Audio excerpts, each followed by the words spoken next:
Welcome to Command Shift Left, the podcast that helps you navigate the treacherous waters of the software development, ops, and security world while also diving into the hot current trends in the industry. Join myself and Gabriel as we embark on a journey through hilarious real-world stories, pro tips, and hacks for navigating your way around developer life.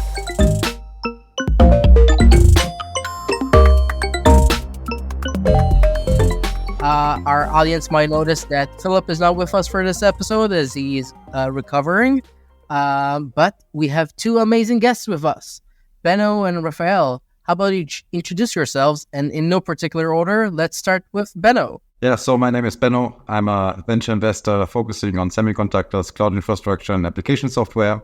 I've been doing that for the last 10 years, and in a prior life, I used to be in finance. And yeah, very glad to be here with you guys. Awesome, thank you. And Raphael, how about yourself? Sure. So I'm Raphael. I'm a software engineer at Netscope, a cybersecurity company.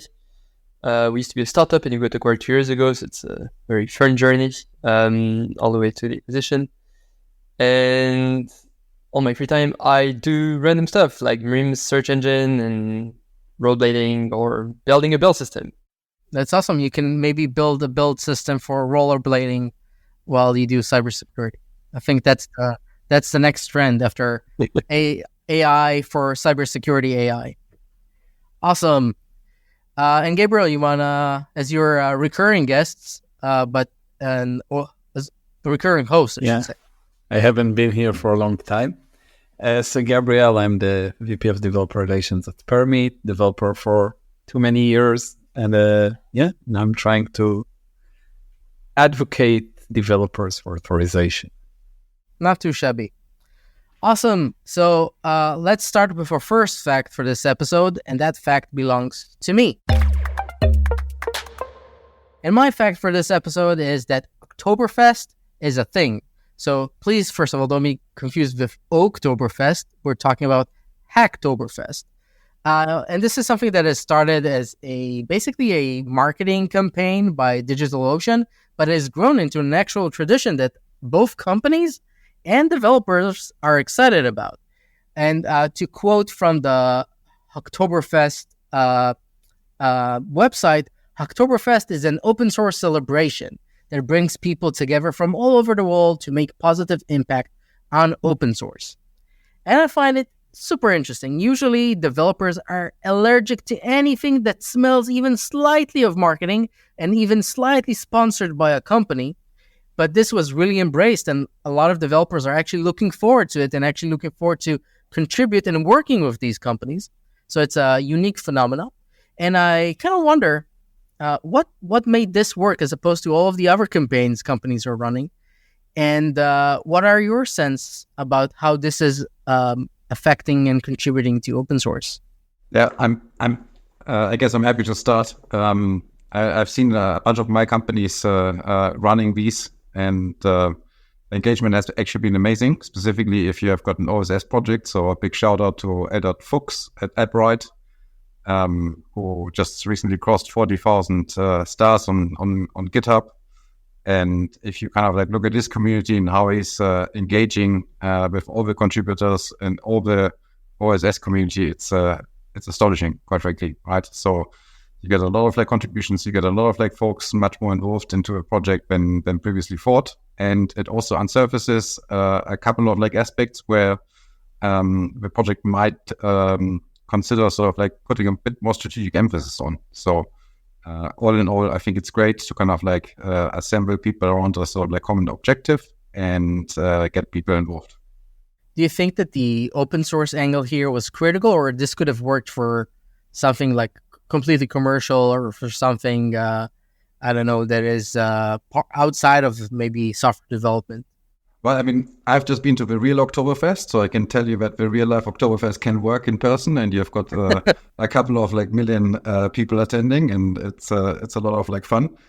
The way I think about it is that specifically in the OSS community, the bar is so much lower to contribute, right? And therefore, I think that as a basis is much more successful and kind of like lends itself much more to it.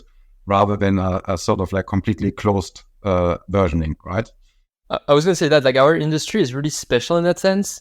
Like there's no other industry where you take someone else's production and put it in your project. Like you don't have an airplane manufacturer just taking random pieces that they just find on the streets, because that's kind of the analogy, right? You find a library, it's just like, oh, this thing does what I want.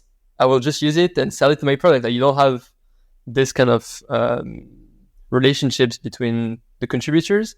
So how would you say this would work in like a non-OSS, like a non-software, non-OSS world? Like plane manufacturers, let's take that. How would Hacktoberfest work? You do have open source for like physical devices and like electronics and stuff like that. But obviously the manufacturing, so you can have like the specs for manufacturing a component, but it will be a lot harder to implement. In general, hardware is has a lot more overhead than software. So there's a blocker there. But I think maybe if you go in like there's like intermediate spots, like things like IoT devices, like Arduino and like Raspberry Pi pre-made like chips that you can just like embed into stuff. Mm-hmm. And so then still you'll have software as kind of the glue there, but you'll be taking also like hardware components, and so to some degree I can see it work. But obviously with the overhead, you don't get the speed that you have with software. Like getting the pieces, like even getting components, they get quite expensive. Like if you try to buy a small sample, it is really cheap on large scale, but try to buy one resistor. It will be the cost of like 1,000 resistors if you get them. Or I mean, Deno can probably chime in on that. But I think the best option would obviously be to upload everyone to the cloud and then run in a simulation, and then the hardware will be software as well. So yeah. It is a couple partners for that, but none of them really work that well. I mean, last time I tried, at least, the Arduino simulators are very limited. It worked well for me, but they charged too much to keep my memory, so I decided to wait for a version. Now, I've seen a super cool hackathon as part of Oktoberfest recently, where a defense company, gave developers access to their drones and just invited like 500 into a massive sort of like industrial hall, and people were just like playing around with like certain different objectives and came together and had to kind of like assemble teams in the first instance. So there was a lot of scrambling in the first instance to get to know one another. But that was pretty cool because it was like live, and that's super hard to replicate, obviously, in a pure software OSS community, unfortunately. Right. So some advantages to the hardware. Yeah. And there's another aspect to Hacktoberfest, which I think is kind of interesting, is like the impact that it has on the community. So it has a lot of great impact, like it pushes people to actually contribute and do stuff. But it has the other side of the medal, which is that people see that as, oh, I will get a free t-shirt, I will do any contribution to any project. And you end up having like spam of contributions of like people changing random accent spaces and like just spamming repos. And you get actually a lot of repos that actually close down their issues during October, because they're like, yeah, I don't only previous contributors can contribute because we don't want this spam. It's Actually, this year they try to prevent the spam. They create a lot of rules that if you're like have one PR that marked as spammy, you get like this yellow ticket, and then with another one you just block from any kind of Oktoberfest activity. So I didn't know yeah, that. but that's right. I'll say on the other side of that, when you start a community, sometimes these people that just do anything for a t-shirt, that the best growth engine for your community, because they react to anything and they attract people and they say, hey, that's so cool, even if you just say, things that has no sense. So in community terms, also spam PRs can consider as something that contribute to the motion, contribute to something is working. Right? I mean, the engagement is engagement. Yeah. No such thing as, it's basically a version of there's no such thing as bad press. So no such thing as bad engagement. That's fair. I mean, it depends on where you see it. If you see it from, I mean, there was a lot of articles in the past of maintainers of big projects who are complaining like this is putting a lot of pressure on them, because open source is something most people do on their free time. They only get so many brain cells on this. So yeah, and a lot of times people can be surprisingly abrasive. So I maintain several open source projects, not a lot, but several. Now, a lot of time people come in with like demands, like, why isn't this feature being added? And doing this is my job. It's just something I developed for myself and released into GitHub. But people can be like, it's been so long. How come you haven't addressed this issue? And I'm like, maybe you want to address it yourself. Yeah. But I think that's it's the magic that is unique to open source. Can I also address my own question? I think this wouldn't have worked with anything commercial. I think the open source aspect where people think that they have a stake in this, they basically own something by contributing to it or by using it, is really, really unique. And I think you, in the less positive example that I mentioned, it's still that kind of same sense of ownership. I can take this thing in the internet and I'm vested in it, even if I just saw it now and just only checked it out from GitHub this very second. And that creates a lot of engagement that I think even the folks at the DigitalOcean, when they started this tradition, didn't expect. And on that note, I think it's a perfect moment to move to our next fact. And that fact belongs to Benno. Benno, take it away. Yeah, I mean, I think one sort of like concept which is like super interesting, which actually comes from the Industrial Revolution and has got the heritage around the use of coal, is called the Jevons Paradox. And what he said at the time was that, steam engines were getting much more efficient, and that should kind of like, the anticipation at first was that this is going to lead to a reduction in the use of coal, right? But what you ended up seeing is that the application of a steam engine was actually brought into many other use cases people never thought about. And in aggregate, that led to a massive increase in the use of coal because people were able to do things they couldn't do before. And now if we kind of like think about our all most favorite term AI, or more broadly intelligence, Mm-hmm. If that tends to be unbounded, I think we kind of like might look at this sort of like paradox again and see use cases where if you have got a lot of like agentic workflows, where can we apply them, and that might actually lead to an explosion in these workflows and generally of the use of systems and specifically AI and LLM systems.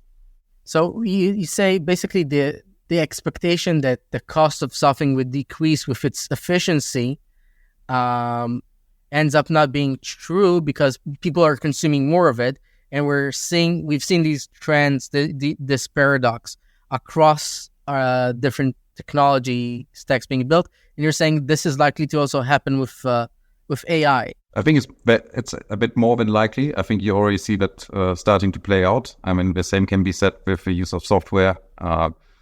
The cheaper software gets, the more software gets built typically. You see it in OSS. The more OSS is being used, that leads to more usage in OSS in turn. So I think there's clear indications that we're going to be seeing that specifically with the uses of LLMs and more importantly, actually of agentic workflows in the future. But do you see? So in your example is code the call of LLM? Like, is that the parallel you would make? I mean, it's not. I'd say code and software. Yeah, but I mean, as the most basic unit, it's going to be code, right? Because I mean, I think at one end of the spectrum, you're always going to be seeing like experts writing creative solutions to difficult problems. So I think that's never going to go away. At the same time, if you kind of like look at what's happening in the code pair programming space, right? I mean, crazy funding rounds being announced, a lot of like AI coding agents being potentially released in the next couple of years. I mean, that should really kind of like lead to a massive explosion of code being generated.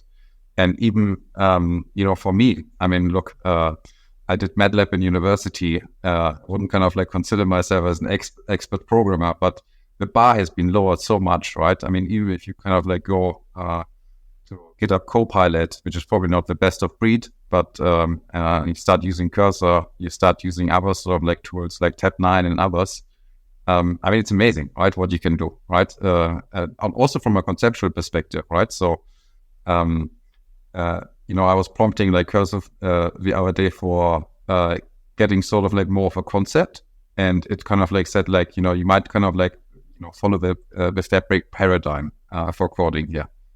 Didn't have a clue what the fabric paradigm of coding was, so it took me a bit of like time to kind of like research that. But it's sort of like lower the bar substantially, right, for an adopter like me. But I mean, I don't know if we can make the parallel between coal and code, because coal is really a commodity that has a finite amount available on Earth, right? There's only so much coal on Earth. It's a huge amount, but still limited. Whereas code is kind of infinite in a sense, and it's not really a commodity. Sure, it's produced by humans. There's a limited amount you can make, but I think the question is, like for this paradox to work, it means that the more efficiency you have for generating code, you still don't see the decrease in basically would be the developer salaries, because you'd be seeing the increase in wanting more code at the same time. So with coal, like people expected, so we are now able to manufacture a lot more coal, so the price of coal will drop, and that didn't happen. And we've been seeing that developer salaries have been stable and even increasing throughout time. But so I think for software and code, that definitely stands, at least up till this point. I'm not that confident about AI, because first of all, AI is not really code, because we really find it hard to translate machine learning models into any deterministic code. We just have the model itself, and if you look at the model itself, so the more models you have, I don't think it increases the demand for more models. Like with code, I can definitely see it, because once you've written software, you're now able to do more things, and you want more software to more automate even more things. But AI is kind of more generic, and especially if you consider the possibility of general artificial intelligence. So you can have one AI model do everything, so you don't need more models. So once you have that big perfect model that does most things or potentially everything, you won't be needing to generate more models for some time. And then I think you need to distinguish between sort of like the ultimate feature of singularity vis-a-vis, coming back to kind of like the economic concept of the Jevons Paradox. Because I mean, essentially, if you want to boil it down, it just says, as the sort of like price of something starts kind of like dropping, actually demand starts increasing, right? So, I mean, another analogy you might want to use is like Uber, right? At first, people thought it might disrupt the taxi industry, but by actually being able to offer a fairly low price of transportation, you unlocked an entirely new market of people who couldn't have taken a taxi before, right? For a ride, and therefore specifically on the sort of like software side, I think you're starting to see the explosion of code being generated, and also a big part of the population becoming unknowing programmers without really knowing or having had a path into that profession, and also a lot of like professional programmers being much more effective at what they're doing and being able to sort of like generate more concepts a lot quicker and more efficiently. If that's sort of like, if the ultimate goal is to kind of like lead to singularity, where we have got this, godlike Skynet sort of like model, which makes us all obsolete, in that case, it doesn't matter anymore, right? Because we are all obsolete. So I wouldn't worry too much about it. But I'm fairly confident that we have got a longer path before that ends up happening. But do you think we'll get to a single model doing everything? Because I mean, we say AI, but right now all the models we see are mostly LLMs, which is a very specific type of model. It's one that predicts the best next word after the previous word, which may not always be the best way to think about the problem. Sure, it can solve a lot of problems right now, but there's other types of... Can you prove that your brain doesn't work that way? I don't know how my brain works. Does it work? I mean, I'm just saying that LLM is just one type of model, and maybe we're going to be in a world where there's like 2 or 3 models that are, one is LLM, one is, I don't know what the others are actually. Yeah. And they work together, so you still end up... We might need to invent a new type of modeling system for more advanced agents, for our AGIs, let alone our CAGIs, our cognizant general artificial intelligence. But I think we're kind of diving into the realm of philosophy, but I say if the machines that we are able to do it, there's no real reason why we won't be able to replicate that in an artificial machine. And so it's just a matter of time until we figure it out. So you believe LLM will rule the world? Not necessarily LLMs, but some type of AI for sure. Yeah. I mean, for people who believe that journalists rule the world, journalists do words and write stuff, which is exactly what LLM does, right? So it's maybe the philosophical question of what is rule the world? Because people are rule the world with words. People are rule the world with bullets. I don't know. Right, but I mean, LLM do not have a great track record of, one, being deterministic, as you were mentioning, and two, having, I guess going to being deterministic, but having this concept of exactness. Like, when you make it generate text, it will make text that will match what you ask, but it's not exact. Like, there's no guarantee that what the inputs will make an exact output from what you ask. Yeah. Have you ever asked another human being to do a task for you? What percent of the time do they do exactly what you ask for? No, but then there's this kind of like this thing with humans that you can go in circle with them, and eventually you can nudge them towards what you want, which you can do with LLM as well. But with humans, you get accountability, which is the main thing you don't get with LLM. Like, if you ask a machine to do something and no one checks, there's no one accountable for it. It's like, the rock with the electricity inside did something. That's where maybe consciousness would step in. We'll see. I think on that scary note, it's an ideal time to move to our next fact, which belongs to Gabriel. Gabriel, give us your fact. So my fact is actually about the year of 95. While, if you remember, Windows 95 can be considered a little unhinged today, actually that was one of the most revolutionary moments of aesthetics in graphic user interfaces. The thing that brought up is that people are thinking of aesthetics. They're thinking of not just what will be maybe usable, not what enable people to do computer or like Apple do computers that looks good as a furniture at your home, how the interface and the experience will look super aesthetic. So this is my actually fact of today. And the special fact of it is not only that, part of the aesthetics in the Windows 95, I think it was the first graphic user interface OS that also used sound to help with aesthetics, sound that can help you with the visual that you see. And let's talk about 95. I think that's interesting because when I think about like revolutions in aesthetics and in art, I think like the Renaissance, I think like the Gothic period or the Enlightenment. I don't really go to Windows 95, though it does give me a sense of nostalgia growing up with the operating system. Yeah. But would you say that it's appealing aesthetically? Like when I think back on it, it was definitely an improvement on like running on Windows 3.11 and on DOS. But I don't remember myself saying, "Oh, this is beautiful." Yeah, but for example, it's always aesthetic things is not the thing that you say it is beautiful. The aesthetic is like the nature. It's thing that seems to you like the nature as the thing should look like. And I'll say that speaking about Unhinged 95, I think that design that looks good to you is something that you look, and even if you are not familiar, after you look on that, you say, that actually looks cool. And aesthetics could be something that is super old and super irrelevant for today, but when you look at it as a human being, as the way our brain works, you're looking at it and say, that looks good. And this, we are educated for that as humans to think what is actually looks good or not looks good.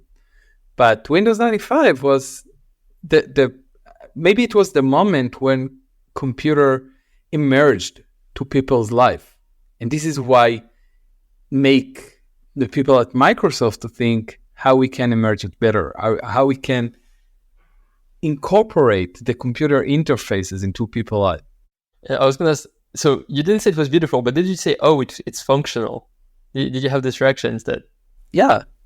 And maybe that's where it's beautiful. It's like it made this actually usable by people. I remember when I was a kid. So I'm 34 now. I born 90, and when I was a kid, for my father, the best thing about computers and then the phone in the car and then cell phones was the functionality. Not about. We started to think about computers as thing that should be beautiful and nice. Maybe 10 years, no, not 10 years ago. I can put like 2007 when the iPhone came, and all the launch was about, look how beautiful is that. But until that moment, the thing that you want to computer to be is to be functional, and that includes aesthetics of computers. The more functional and evolve with the nature it could be, the more aesthetics. You slowly delve more into UX, and that makes it like beautiful in the sense that you can actually use it. It's like, I don't need to go dig for this button. It's like in the right place I expect it. I must say that, for example, for me, so I'm using OS X for, I think, 12 years now, only MacBooks. We don't have any kind of Windows computer at home. And my kids, if you ask them what is the start button, they don't know what is it. And that's sometimes it's driving me crazy. People work on Windows, or they get into a computer that's running Windows and they don't know how to use it at all, right? But my smartphone, I had an iPhone. I had the first iPhone, but that was the last iPhone I have, because I felt that something that evolved with me, I can't make it that close. I can't make this interfaces work in one way. I can't use iPhone. And I really appreciate the way Apple product work, but it's different. When it's a computer, I need it to be a tool, a utility that will work in one way and make me the most productive I could. And sometimes when friends ask me, but how do you pay in Israel? Sorry, it's 14K shekels, like $4K. How do you pay so much for a computer? And I tell them, do you see a carpenter that buy like this Chinese drill and trying to work with that? No, that's my tool, right? And I need to be productive. But with my phone, I work better when I can do anything, when I can change anything. And even if I'm not changing anything, my phone is like, at the same day I bought it. But the feeling like, what in my hand, I can do anything. What I work, I need to be the most productive I can. That also affects the way we consider aesthetics in UX and UI. I think another thing which is like super interesting is that, I've been on Windows machine all my life, and for me it was a big change from like sort of like floppy disk to Windows 95 and like abandoning DOS and the dir commands and the cd ... commands. And but if you think back how long this is ago, the user interface of Microsoft has actually been very stable since 95. A couple of iterations here and there, but look, if you had been in a coma back in 95 and had woken up today, you would have no problem of like using Windows PC. I've never used Windows 95. I wasn't even born. I don't have an opinion on it, but from the little I've seen, I know people use it just because it's a little less busy than the new theme with like all the gradients and the shadows and everything. People like the simplicity. That's more English. The simplicity of 95. And now that I feel old, I think it's a perfect moment to move to our fourth and last fact for this episode. And that fact is by you, Rafael.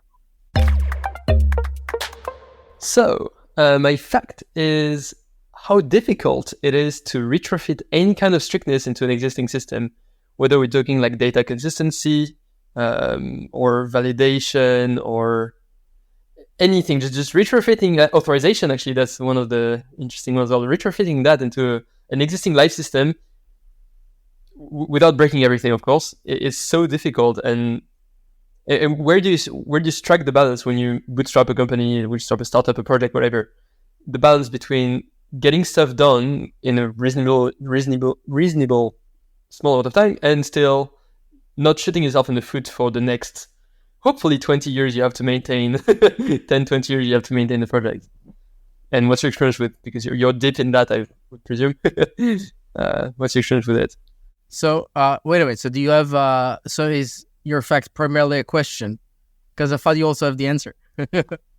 No, it's a question is how do you strike the balance between getting stuff done and actually moving forward, and actually not shooting yourself in the future, and where do you cut the line essentially? What is too much effort spent that, and what is too little? I think it is a terrific question. I think it kind of depends on what you're trying to do. If you're trying to do a startup, the classic answer is an MVP, a minimal viable product. And with an MVP, you want to give your customers exactly something that addresses their pain and brings them value, but only a specific pain and a specific value and nothing more than that. So anytime you have more than one value, you want to cut it down until it's the bare minimum. And it's actually something very hard to do if you're building a startup, because you usually come in with the mentality of, I want to build this amazing thing. I want to build save the world. Big. So at the same time thinking, I want to conquer the world and build something huge. And at the same time, I have to boil it down to the dumbest, dumbable thing I can actually put on the table. And I'll also add, I actually, in another fact, in a different episode on this show, I've shared some research that I've done. And in that research, looking at a lot of software projects, I was able to show that there's a ratio of about 3.3 between the time that it takes you to set up an MVP. Sorry, the time it takes you to get to a mature product and the time that it takes you to build an MVP. So if you have an MVP, if you know how long that took you, it will take you about 30% more to actually get to a mature product. So if you worked on something for a year, it will take you 3 years to get it to maturity, for example, roughly. So you're saying basically build an MVP, just get it to work, fake it till you make it, and then once you have your market fit, you found some customer, etc., you kind of rebuild the product seriously. I mean, put seriously between quotes, but rebuild the product with the future in mind, not just getting stuff done now. Is that what you're saying? That's if you're doing a startup. If you're, I don't know, trying to cure cancer, if you're doing it through the startup, maybe there's a different approach that you want to take. But with a startup, usually your problem is that your startup dies or runs into obstacles before you get to scale it up. So you need to care about the first steps that kill your startup before you can think about it taking over the world. Right. So so the approach you would take is just build it quick, get it working, and then once you have your market fit, just get it, like kind of rebuild it from scratch. I mean, a lot of companies have stuff like that. Like, and the biggest one I have in mind, just because I was reading something about it the other day, it's the website levels, that FYI. Mm-hmm. For the longest time, it was a spreadsheet with the UI slapped on top of it. It was like, it was just a spreadsheet at the end. So, and I mean, they're still alive, so they must have found a way to turn this into a lot of products are underlying either databases or spreadsheets. You can look at all the task management apps from Monday to Notion to Airtable. A lot of them are new takes on the spreadsheet or the table. And it turns out that people really want that. People love and hate spreadsheets at the same time. Yeah, I mean, we see the same thing, right? I mean, a lot of like products are wrappers on a database, if you think about it this way, right? Essentially. Mm-hmm. All wrappers on OpenAI right now. Just wrap OpenAI API, ship it as your own product. And what is machine learning agent, but another database, like the model itself it's basically data that is interconnected. That's it. But I mean, if you want to dumb it down, it's matrix multiplication. It's fun that people need structured data to be productive and computer need to unstructured data to be productive as humans. Yeah, there's some irony there. Benno, what's your experience like with the companies in your portfolio? Whether they are wrappers on a database or with regards to what? The original question Rafael posed, like what is the right balance between building what you have to build now and the greater dream of what the whole product can be? Like how focused you should be in the beginning and how lax you should be. Look, I think there's always like an idiosyncratic answer based on the problem you're trying to tackle. So, I mean, I work with infrastructure software companies as well as semiconductor companies. And I think in semiconductor land, sometimes there's a case to be made that don't ask the customer what they want because they actually don't know what they want, right? So sometimes, specifically if you are designing a new chip, you need to have like a lot more degrees of freedom, and you shouldn't be listening to anyone else, right? I mean, you just need to kind of like find something which is an order of magnitude better than any existing architecture, quite frankly, right? And that involves a lot of like risk because you're gonna be building for a long time. But if you solve certain technical challenges, you should be fairly confident that there's no market risk, right? So if you build a better interconnect chip, which is like 10x better, and the economics sort of like work, there should be a market for this and people will just rationally buy it, right? It kind of depends. The fact that you were able to build something that is technically hard to build doesn't mean that people want it. Yeah, but there's kind of like an economic incentive, right? I mean, if you're like a hyperscaler and, your interconnect kind of like drops by like, a couple of orders of magnitude with another product, I mean, the economic incentive to procure that product should be fairly high. I think that's a reasonable assertion. I think I agree with you in principle, but I think in practice, it can be a lot harder from some experience. For example, you build something that is highly technical and it's a technical achievement, but it's such a technical achievement that most of your customers don't understand how it helps them because it's such a leap forward from where they're currently at. So you've built this amazing thing, and actually to build a simpler version is harder for you because there was like a breakthrough moment or a breakthrough technology that you were able to tap to that takes you to that next level. And you can see that a lot of times the technology adoption is hindered not because of the ability to create it, but because of the people that are unable to understand it or connect to it.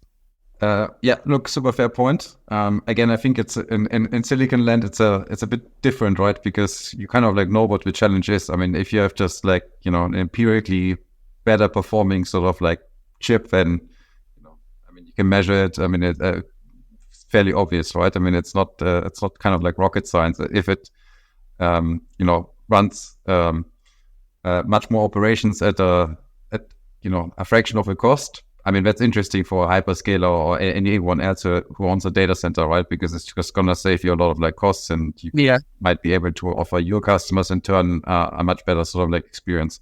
I think where you have got a very decent point is specifically when you're building a software business and how you engage early also with customers and being kind of like the sniper and really focusing and drilling down on the initial problem and starting sort of like compounding from that initial problem to a product solution.